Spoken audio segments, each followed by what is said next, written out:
एक इंसान कितना गिर सकता है उसकी कोई परिकल्पना नहीं कर सकता है। क्या इंसान का लालच इतना भयानक रूप ले लेता है कि वो अपने को अपने घर से शमशान तक पहुंचा देता है। क्या आपने कभी सोचा कि जिस इंसान के साथ आप एक ही छत के नीचे रहते हैं, खाते हैं, पीते हैं, सोते हैं, वो अपना हर सुख दुख बांटते हैं, क्या वही इंसान रात के अंधेरे में आपकी मौत का ताना बाना बन सकता है?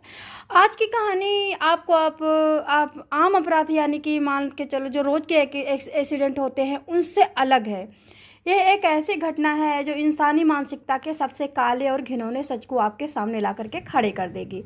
एक ऐसी महिला जो समाज की सुरक्षा की कसम खाकर पुलिस की वर्दी पहनती है, जो दूसरों को न्याय दिलाने का काम करती है, कैसे खुद एक ऐसी भयानक साजिश का शिकार होती है जिसे किसी अनजान ने नहीं बल्कि उसके पति परमेश्वर जीवन साथी ने रचा था। इस खौफनाक रात की एक एक पल उस गहरी साजिश के पीछे छिपे चेहरों की असली सच्चाई और दर्दनाक अंत की गहराई से जानते हैं। दोस्तों, वीडियो के अंत तक बने रहें। आपको बताना चाहूँगी, मेरा चैनल देखने के लिए, मेरे को थोड़ा सपोर्ट करने के लिए सब्सक्राइब ज़रूर करें।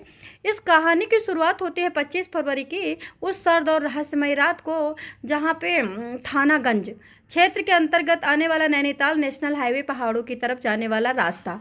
दिन के उजाले में रास्ता काफ़ी खूबसूरत होता है, मनमोहक होता है, प्रिय लगता है, रील बनाते हैं लोग। लेकिन रात के अंधेरे में खौफनाक, बहुत ज़्यादा दर्दनाक, खामोश, डरावना और सबसे ज़्यादा वहाँ लाइट नहीं होती, काला काला। सर्दियों का मौसम था और हाईवे पर धुंध की एक सफ़ेद चादर बिछ चुकी थी। सड़क के किनारे दोनों ओर खड़े ऊंचे ऊंचे पेड़ रात के अंधेरे में किसी खामोशी का पहरेदारी का सबूत दे रहे थे। बताना चाहूँगी, पहाड़ों से उतरने वाली ठंडी हवाएं जब कार के शीशे से टकराती तो ऐसा अजीब सा डर पैदा करती थी, जैसे लगता कि मतलब कोई खड़ा है और कोई आहट दे रहा है, जैसे कि कहते नहीं कि काली आत्मा। दोस्तों, बताना चाहूँगी, सुनसान हाईवे से गुजर रही थी एक कार। उस कार के अंदर लता के बारे में जब आप जानोगे तो खामोश हो जाओगे। क्या है लता? लता किसके लिए पैदा हुई थी? देश के लिए पैदा हुई थी। देश में कुछ करना चाहती थी।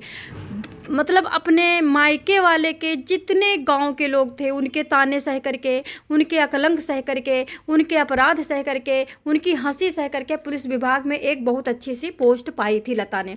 वो अपनी ज़िंदगी के एक एक सफ़र पर निकली थी। लता को लग रहा था कि वो अपने पति के दान सिंह के साथ एक सुरक्षित और शांत सफ़र करने जा रही है।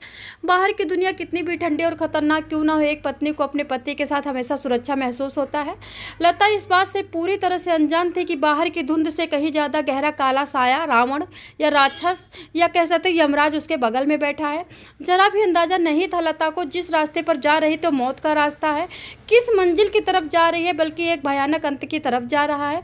लता की कहानी एक बहुत ही मार्मिक और संघर्षशील रही है, कामयाबी की कहानी थी। हमारे ग्रामीण और कस्बाई समाज में आपको पता है, एक लड़की अगर अच्छे कपड़े पहन ले तब भी हंसी जाती है, अच्छी चोटी कर ले तब भी हंसी जाती है। लड़की को एक सिर्फ कंप्यूटर एक यूज करने का सामान मशीन से ज़्यादा चुनौतीपूर्ण ये मतलब समाज कुछ नहीं समझता है। लड़की की हर जिंदगी चुनौतीपूर्ण होती है। फिर पुलिस की घूसखोरी की नौकरी कही जाती है, चापलूसी की नौकरी कही जाती है, उदंडगई और गुंडई की नौकरी कही जाती है। पुलिस विभाग में कोई छोटी बात नहीं अपने को मेंटेन करना। लता ने पहली बार पुलिस में जाने का निर्णय लिया होता है। माता पिता ने बहुत समझाया, लेकिन लता के सामने माता पिता खामोश हो जाते हैं। माता पिता ने कितने ताने सहे लता के लिए, कैसे उस लड़की के लिए पैसा जुटाया, माता पिता ने कहाँ से पैसा ब्याज पे कहाँ से कहाँ लाए, कुछ नहीं पता। गरीब घर में तो आपको पता है एक रोटी के लाले होते हैं, टमाटर के लाले होते हैं। गरीब घर में तो हम चाहते हैं कि अभी के अभी हम रबड़ी खाएं, तो हम नहीं खा सकते हैं, कभी भी नहीं खा सकते हैं। गांव के चौपालों पर ना जाने कितनी बातें बन रही थी लता के लिए। लोग हंस रहे थे, कह रहे थे कि लड़की है कि अजूबा। दोस्तों, लड़कियों का काम और घर संभालना दोनों चीज़, पुलिस की कठोर चुनौती भरी नौकरी, ना जाने कितनी रातें लता के माता पिता की इस चिंता में गुजर जाती हैं कि कहीं बेटी के साथ कुछ गलत ना हो जाए, कोई समाज कुछ गलत ना कर दे। मतलब इस तरह से पूरी रात जागते थे लता के माता पिता। जब ये कभी भी बाहर जाती थी तब समाज में कैसे अपनी जगह बनाएगी लता, कैसे क्या करेगी, माता पिता यही सोचते थे। लेकिन लता जो की थी पूरी कट्टर फौलाद थी, कभी हार नहीं मानने वाली लड़की थी। कड़ी मेहनत, शारीरिक मानसिक परीक्षाओं में सबसे आगे खुद को लता पाया था। लोहा पैदा हुई थी, सोना बन करके निकली थी। खाकी वर्दी पहनने का अपना सपना पूरा कर लिया था। जब उसने पहली बार वर्दी पहनी होगी तो उसके माता पिता की आंखें कितनी नम हुई होंगी, गर्व से छलकी हुई होंगी। गांव के लोग भी कितने लोग हाँ खुश हुए होंगे। जो जलते थे वो भी आकर के सामने से हंसे होंगे और गले लगाया होगा। सबकी नज़रों से देखते थे जो लोग, वो लोग भी कितने खुश हुए होंगे, मिसाल देने लगे होंगे अपनी बेटियों को। एक पुलिसकर्मी होने के नाते लता ने अपने परिवार को बहुत ही मजबूत आर्थिक सुरक्षा दी थी। समाज में उसके परिवार का रुतबा काफ़ी बढ़ गया था। लेकिन समाज का एक कड़वा सच ये भी है कि कई बार जब घर की महिला पुरुष से ज़्यादा कामयाब हो जाती है तो पुरुष के अहंकार की गहरी चोट पहुंचती है।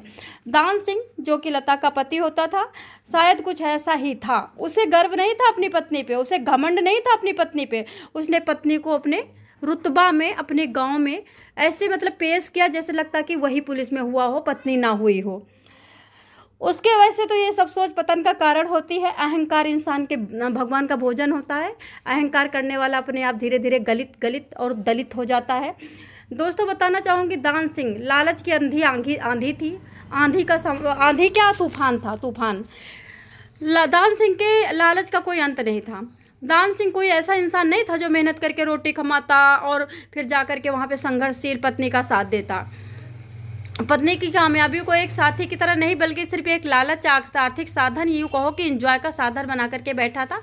परिवार की जिम्मेदारियों में बिल्कुल मन नहीं लगता था। उसके दिमाग में दिन रात यही चलता था, गणित की कैसे ज़्यादा से ज़्यादा पैसा कमाऊँ लता से ज़्यादा। एक सरकारी कर्मचारी लता है। अगर लता को किसी हादसे में कुछ हो जाता है, पुलिस विभाग की तरफ से एक बहुत बड़ा क्लेम मिल जाएगा। ये दिन रात वो सोचा करता था दान सिंह। जीवन भर के लिए एक अच्छी खासी पेंशन मिल सकती है, बिना किसी मेहनत की नौकरी भी मिल सकती है, बिना पसीना बहाए लाखों रुपए मेरे हाथ में आ सकते हैं। ये दान सिंह यानी लता का पुलिस कर्मचारी महिला का पति सोचता था। ये विचार दान सिंह के दिमाग में कौधा करता था, जहरीले सांप की तरह फन काढ़ के बैठ गया था। बताना चाहूँगी दोस्तों, दिन रात बस उसी पैसे के बारे में, लता के मरने के बाद जो क्लेम मिलेगा पैसे के बारे में सोचा करता था। लेकिन बात सिर्फ लालच और पैसों की नहीं थी। दान सिंह का जीवन एक गलत रास्ते पर जा चुका था, दूसरी औरतों का भी आशिक हो चुका था। चलो पैसे का लालच हो तो एक प्रकार से समेट लिया जाए, लेकिन वो तो पूरी तरह से वेश्याओं के पास भी जाने लगा था। दोस्तों इस तरह से आगे होता क्या है लता के साथ। दोस्तों महिला के साथ एक अवैध रिश्ता बना चुका था दान सिंह, जो कि महिला से प्रॉमिस कर चुका था कि हम किसी तरह से तुम्हें अकेले नहीं छोड़ेंगे। दोस्तों अवैध रिश्ते में बन चुका था। ये एक ऐसा रिश्ता था जिसने उसके सोचने समझने की सारी ताकत को अंधा कर दिया था। इंसान जब किसी गलत रास्ते पे जाता है, जाल में फंसता है, तो उसे अपने घर की कोई चिंता नहीं होती है, कोई रास नहीं आती, अपनी बीबी रास नहीं आती, अपने बच्चे रास नहीं आते। और बिना मेहनत के मिलने वाला ढेर सारा पैसा, इन दोनों चीज़ों को मिलकर दान सिंह के दिमाग पे एक ऐसा शैतान को जन्म दिया था जिसने इंसानियत की सारी हदें हमेशा के लिए पार कर दी थी। उसने एक ऐसा फैसला लिया जिससे सुनकर के आम इंसान की रूह कांप जाए। लेकिन एक पत्नी, और वो भी एक ऐसी पुलिसकर्मी पत्नी, मेहनत वाली पत्नी, सब रास्तों को फाड़ करके, तूफान को चीर करके अपने मुकाम को पाने वाली पत्नी, उसको हटाना इतना आसान नहीं था। लता कानून को बहुत अच्छी तरह समझती थी। उसकी ट्रेनिंग ऐसी थी कि वो किसी भी खतरे को बहुत दूर से भांप लेती थी। उसे इन सब चीज़ों की ट्रेनिंग पुलिस, आर्मी और फौज में भी ऐसे समय आपको पता है मिलती थी। वो किसी भी मुसीबत को डटकर सामना कर सकती थी। इसलिए दान सिंह को एक बहुत गहरी और चालाक योजना बनानी पड़ी।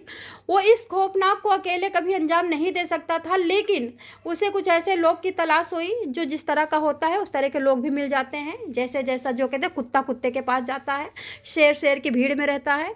कहते हैं कि बुराई बहुत जल्दी लोगों को अपनी तरफ आकर्षित कर लेती है, अच्छाई बहुत जल्दी अपनी तरफ आकर्षित कर लेती है। अच्छे लोग अच्छे लोगों को प्यार करने लगते हैं, बुरे लोग बुरे लोगों के दोस्त बन जाते हैं, उनको सपोर्ट करने लगते हैं। दोस्तों दान सिंह को भी ऐसे कुछ बुरे लोग मिले, जिनमें से उनके नाम थे रवि, प्रदीप, नूर हसन, सलमान। वो ऐसे लोग थे जिनके लिए इंसान को मारना 1 सेकंड का काम था। खचाक खचाक 1 सेकंड में गला रेत देना था। इंसान से कोई दया धर्म नहीं थी, कोई अंदर घृणित वो नहीं था उनके अंदर, बस रुपयों का लालच था, रुपयों से मतलब था। ये हमारे समाज की बहुत बड़ी डरावनी पहलू है कि कुछ रुपयों के लालच में लोग किसी के जघन्य अपराध को या किसी की जिंदगी को किसी भी तरह से अपराध का हिस्सा बना देते हैं। इन पांचों ने मिलकर के कई दिनों तक गुप्त बैठकें की, प्लान बनाया। योजना के तहत एक पहलू पर बहुत गहराई से विचार किया, कैसे लता को घर से बाहर ले जाया जाए, जो कि दान सिंह का काम था कि पत्नी को घुमाने ऐसे पहाड़ी इलाकों में कैसे ले जा सकता है, कैसे उस पर हमला करना है, कैसे अपना बचाव करना है, कैसे कि लता पूरी तरह से अपना बचाव ना कर पावे, किसी तरह से जिंदा ना रह पावे। और सबसे जरूरी बात, इस पूरी घटना को एक सामान्य हादसा दिखाए जिससे पुलिस ना पकड़ पावे। कानून की नजरों में साफ सुथरा पैसा होना चाहिए। लता के मरने वाला, पढ़ने के बाद जो सरकार देगी, किसी को उन पर शक ना हो पावे। इस साजिश में हर इंसान को एक अलग अलग अहम किरदार निभाना था। सलमान को एक बहुत ही खास जिम्मेदारी दी गई थी। उसका क्या काम था? पेट्रोल ला करके ज्वलनशील पदार्थ को लाकर देना, उपलब्ध कराना ऐसा पदार्थ जो सबूत के पल पर में राग कर सकता है। नूर हसन दान सिंह का दाहिना हाथ था, दाहिना हाथ बनकर इस पूरी योजना में कदम कदम पर शामिल था। वो हर पल दान सिंह को मानसिक रूप से मजबूत कर रहा था ताकि वो आखिरी मौके पर पलट ना जाए। अब सुनिए ये दोस्त कितने खूंखार थे। रवि और प्रदीप इस पूरी साजिश के बहुत ही गहरे जानकार थे। रवि तो नैनीताल के इलाके से भली बात परिचित था। रवि उधर गाड़ी चलाया करता था। उसे पता था कि हाईवे में कौन सा रास्ता सुनसान है, कौन सा पतला है, कौन सा किधर जाता, सीसीटीवी कैमरा किस तरफ नहीं है, जो कि हम वारदात को अंजाम देकर के आसानी से भाग सकते हैं। इन सब ने मिलकर एक ऐसा जाल बिछाया जिसका हर एक धागा लता अंत के लिए बुना हुआ था। लता मरने के लिए पूरी तरह से उधर जा रही थी, गाड़ी में बैठी हुई थी। उसे पता था कि मैं तो परमेश्वर के साथ में हूँ, लेकिन लता को नहीं पता है कि मेरे बगल में बैठा मेरा परमेश्वर क्या मेरे लिए काला नाग बन जाएगा। ये इसका आखिरी खाना होगा या फिर ये इसका आखिरी बैठना होगा या इसका आखिरी हंसना होगा, लता को कतई नहीं पता था। लेकिन पति दान सिंह को सब पता था कि मेरे बगल में जो बैठी है मेरी पत्नी, ये लास्ट बार बैठी है। ये सोच ही किसी को अंदर तक डरा देने के लिए काफ़ी है। आखिरकार 25 फरवरी की वो रात आ ही जाती है। योजना का पहला सबसे महत्वपूर्ण हिस्सा था। लता को इस तरह से बेबस करना था कि वो अपना बचाव करने के लिए कोई भी कदम ना उठा सके। अगर लता होश में रहती तो एक प्रशिक्षित पुलिसकर्मी होने के नाते सारे आंकड़ों को भांप लेती और बच भी सकती थी। इसलिए दान सिंह ने धोखे का सहारा लिया। उसने लता को खाने या पीने की किसी चीज़ में बहुत भारी मात्रा में नशीली दवा मिला करके दे दी। एक पत्नी अपने पति पर काफ़ी भरोसा करती है। उसे शक भी नहीं हुआ कि मैं खाने पानी में क्या खाती हूँ, उसमें धोखा मिला है या फिर जहर मिला है। लता ने ये चीज़ खा करके और चुपचाप कुछ ही थोड़ी देर में आंख बंद करती हुई गहरी नींद में सो गई। उससे नहीं पता चला कि लता को नींद क्यों आ रही है। दोस्तों बताना चाहूँगी कि ये ऐसी नींद जहाँ इंसान का शरीर बहुत भारी हो जाता है, दिमाग काम करना बंद कर देता, शून्य हो जाता है, चीज़ों को पकड़ नहीं पाता। इसके बाद दान सिंह का काम स्टार्ट होता, उसे कार में बिठाया जाता, उसे सुनसान हाईवे पे ले जाया जाता है। उसके बाद नैनीताल के उस घने और अंधेरे रास्ते पर दौड़ लगा रही कार, लता आराम से सो रही थी, इस बात से पूरी तरह बेखबर कि उसकी ज़िंदगी का सफ़र आखिरी है। अब कुछ ही पलों में एक खौफनाक मोड़ लेने वाला। जैसे ही कारगंज थाना क्षेत्र के उस सुनसान महल से तय करके ठिकाने पर पहुंची, कार के ब्रेक लगे। वहां अंधेरे में पहले से साजिश के मुताबिक सलमान पेट्रोल लेके खड़ा हुआ था। बताया जाता पदार्थ के साथ सारे तैयार खड़े थे और भी कई लोग जो थे, मतलब 4-5 लोग।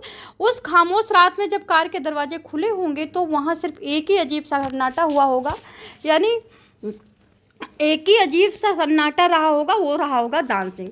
उसके साथियों को तो लता को पता भी नहीं था कि यहाँ पे खड़े मिलेंगे।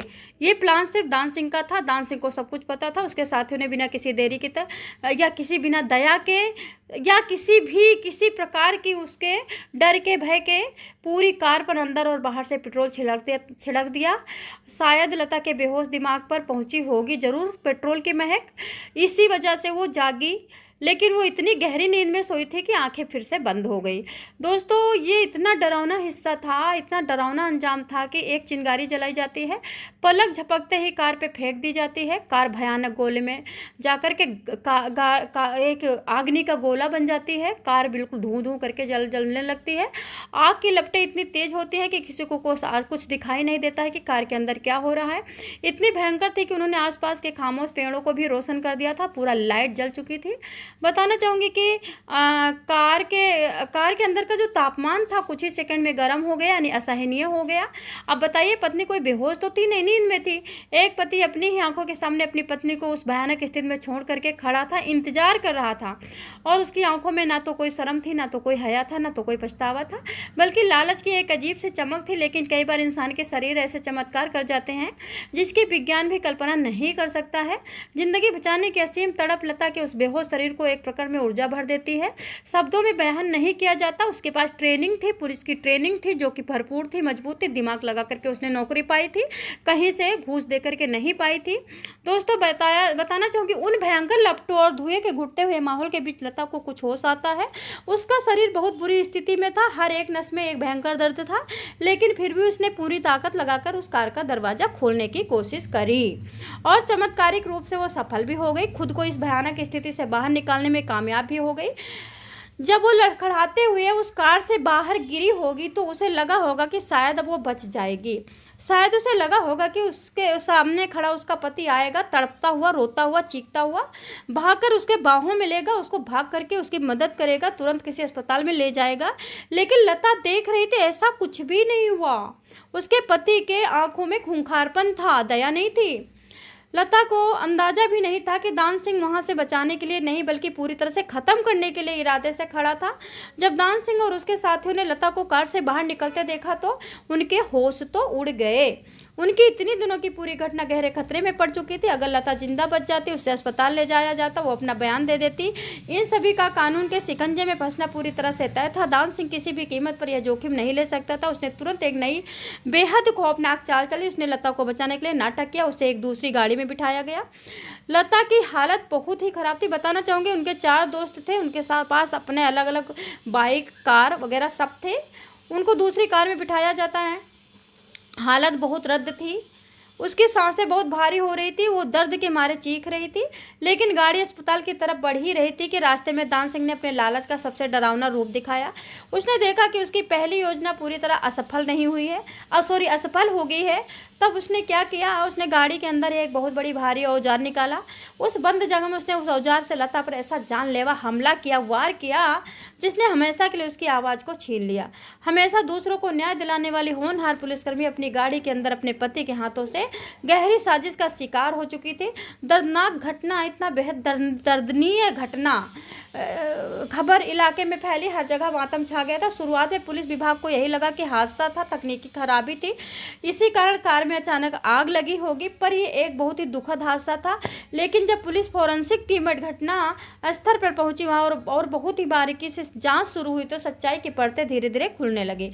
पुलिस के लिए सिर्फ एक सामान्य केस नहीं था, ये उनके अपने ही विभाग के एक बहादुर साथी की मौत का मामला था। उन्होंने सीरियस लिया, उन्हें भी दया आ रही थी, लेकिन एक दान सिंह को दान देने की कोई ज़रूरत नहीं थी।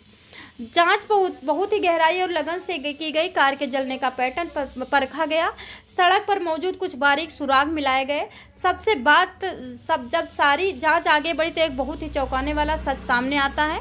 ये साफ हो गया था कि हादसा नहीं था, बल्कि बहुत ही सोची समझी चाल के द्वारा इस अपनी पत्नी को पति खत्म करना चाहता था। एक सीधा इशारा था कि किसी ने बहुत ही चालाकी से इस पूरे घटनाक्रम को अंजाम दिया है। पुलिस ने बिना कोई देरी किए दान सिंह को हिरासत में लेते हैं। उससे बहुत ही कड़ी पूछताछ शुरू करते हैं। जो इंसान झूठ की बुनियाद पे होता है, 1 सेकंड के अंदर वो ख़त्म ही हो जाता है। पुलिस के कड़े सवाल थे और सवाल के बौछारों के आगे ज़्यादा देर तक टिक नहीं पाया दान सिंह। बयान बार बार बदल रहे थे, कुछ उधर बता रहा था, कुछ उधर बताता। प्लानिंग तो की थी बहुत अच्छी, लेकिन ये नहीं पता था कि पुलिस भी मेरे सामने आके बयान लेगी। उसे क्या पता था? उसे पता तो हम जिंदगी भर के लिए सेफ हो जाएंगे। उसके चेहरे पर घबराहट साफ दिखाई दे रही थी। जब पुलिस ने उसके मोबाइल फ़ोन की कॉल डिटेल्स निकाली, उसकी दूसरी महिला के अफेयर की बातचीत का पूरा ब्यौरा निकाला, सारी कहानी साफ हो चुकी थी। पुलिस के कड़े सवाल और पक्के सबूतों के सामने दान सिंह टूट चुका था। उसने अपना सारा घिनौना सच उगल दिया। उसने बता दिया कि कैसे पेंशन और क्लेम के पैसों के भारी लालच में अपनी उस अवैध प्रेमिका के लिए उसने अपने ही परिवार को ख़त्म कर दिया था, बीबी को, ऐसी मेहनती और फौलादी बीबी। अब पुलिस ने तुरंत कड़ाई कार्रवाई करते हुए दान सिंह के साथ नूर हसन सलमान को गिरफ्तार कर लिया। इन तीनों के चेहरों पर जो झूठ का नकाब था पूरी तरह से उतर चुका था। समाज के सामने इनकी असली हकीकत आ चुकी थी। हालांकि रवि प्रदीप, जो इस गहरी साजिश के मुख्य किरदारों में से थे, मौके की नजाकत को भांपते हुए फरार हो चुके थे, अंधेरे में कहीं छिप चुके थे। लेकिन पुलिस की कई टीमें उनके तलाश में लगातार दबिश दे रही थी। कानून के हाथ इतने लंबे होते हैं कि ज़्यादा दिन तक बच नहीं पाएंगे। उन्हें भी जल्द ही उनके लिए किए की सज़ा मिलेगी। ये घटना सिर्फ एक घर के उजड़ने की घटना नहीं है, ये विश्वास की और सामाजिक के काले काले नागों के ढांचे की घटना है। हमारी आधुनिक सोच हमारे रिश्तों को बुनियाद पर खड़ी हुई है। गहरा सवाल यहाँ पे ये खड़ा करती कि लता के माता पिता, जिन्होंने समाज के ताने बाने सुन करके बेटी को कितने रिस्क में भेजा था कुछ बनने के लिए, मुकाम पे पहुँचने के लिए, उन्होंने उनको कहाँ पहुँचा दिया और पहुंचाया किसने? जो पति परमेश्वर होता है। कहते हैं समाज में जो कल तक उनकी बेटी की कामयाबी की मिसालें देता था, आज वो चुपचाप खड़ा था, सबकी आंखों में आंसू थे। हमारे गांव में, कस्बों में आज भी लोग यही मानते कि बेटी असली घर का उसका ससुराल होता है, पति उसका सबसे बड़ा भयानक रक्षक होता है। लेकिन अब तो भक्षक बन चुके हैं। महिलाएं किसी भी भरोसा करे ना करे पति पर जरूर करती हैं। महिलाओं के लिए पति एक वरदान होता है, लालची लोगों के लिए अवसर जो उन्हें अपने लालच का शिकार बनाते हैं। ऐसे सवाल आज हमारे समाज में मुंह के तमाचे की तरह हैं। आज के इस समय में जब हम आधुनिकता की तरफ बहुत तेजी से बढ़ रहे होते हैं, हमारे अंदर की इंसानियत कहीं बहुत पीछे छूट जाती है। चंद कागज के टुकड़ों पे और बाहर के गंध भरे, नरक भरे सबाबों और शराबों के चक्कर में, आकर्षण के चक्कर में लोग अपने ही अपनों के साथ भयानक धोखा करने लगते हैं। दान सिंह ने जो किया वो सिर्फ एक अपराध नहीं था, सोची समझी चाल थी, इंसानियत को कलंक था। जो उसने रास्ता चुना था उसकी कोई माफ़ी नहीं है, उसे शायद किसी जन्म में मिलेगी। इसकी पूरी घटना में हमें अंदर तक झकझोर करके हमारे पास शब्द नहीं है, हम क्या बोले। समाज बदल रहा है, लेकिन किस रूप में बदल रहा है आप देख रहे हो। बदल तो रहा है लेकिन मौत के रूप में बदल रहा है, धोखे के रूप में बदल रहा है। अपनों का ही हाथ अपनों के खिलाफ उठ रहा है, अपनों की ही जुबान अपनों के खिलाफ उठ रही है। गैरों का साथ देना, अपने को लात मारना। आप इस पूरी खौफनाक, दिल दहलाने देने वाली घटना के बारे में क्या कहेंगे? सोचते हैं क्या आप समाज में लगातार बढ़ता हुआ अपराध रुक सकता है? पैसों का लालच, स्वभाव का लालच रुक सकता है?